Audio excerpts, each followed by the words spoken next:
First of all, I must tell you that I'm very happy to be here. It's my first time in Bulgaria, first time in Sofia, of course, and I will play tomorrow the Beethoven third piano concerto, which is one of my most favorite pieces, and I think probably also of the audience. So I'm very happy to do it.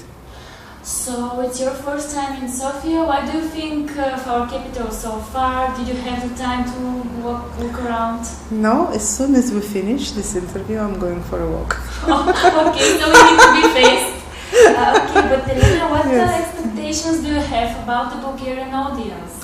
Only the best ones and the greatest expectation, because look, I always have some Bulgarian friends, a lot of musicians, and I know a lot of very good musicians who come from this country, which means there is a good education here, which means it's a good public and good cultural environment. So I'm very happy.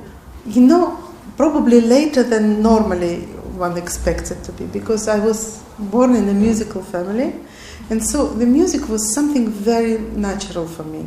I didn't experience any waking up, let's say, or falling in love with it.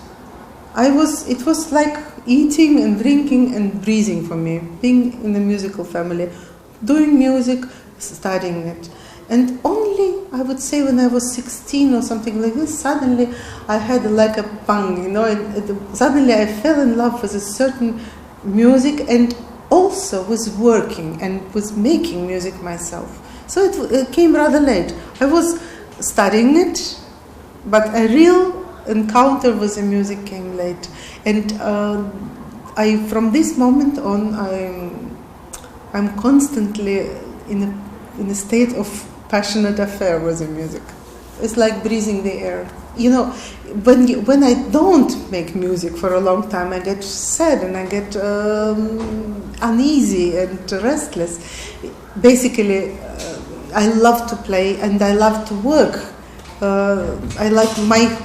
The time is not anymore so generous, you know, like I don't have so much time like I was as a child when I didn't like to practice. Now I love to practice, I don't have so much time. So for me, the best time to spend, for example, the best way to spend an evening is it at home practicing piano, not going out, not going to parties or something, or some interesting things, not at all, just with the piano. But of course, one learns a new repertoire. What one gets from the stage, when you are on stage and you do a good concert, not all concerts are good, this is a chance, sometimes you're better or less good.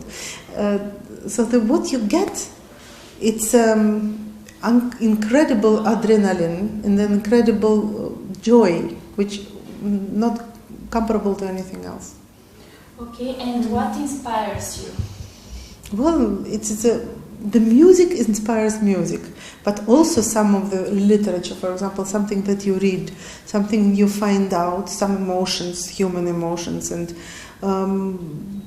but mainly it is also other musicians very often, something that one hears, whether they are not necessarily pianists, if you hear some symphonic music, what you hear the opera and things like this, you know, certain things, suddenly you have a click, or you go to the exhibition, you see some pictures, you know, and you get really, it's like it envelops you, and then you want to, let's say, to express yourself. How can I express myself?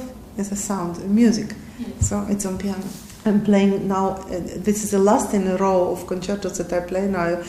Funnily enough, you know, the last ones were always in Eastern Europe. I played in Warsaw, I played in Zagreb, now in Sofia.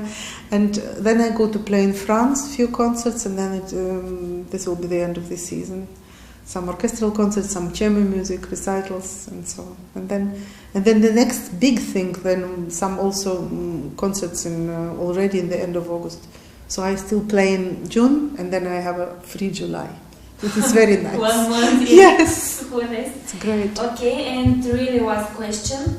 Do you think that it is possible that the music can be the universal language which can unite us all? I'm very glad that you asked me this question. I think it not only it can, it should. And it should more. I think it should do much more. I think the problem is that the children are not educated very much in this sense. You know, there is no music education in schools.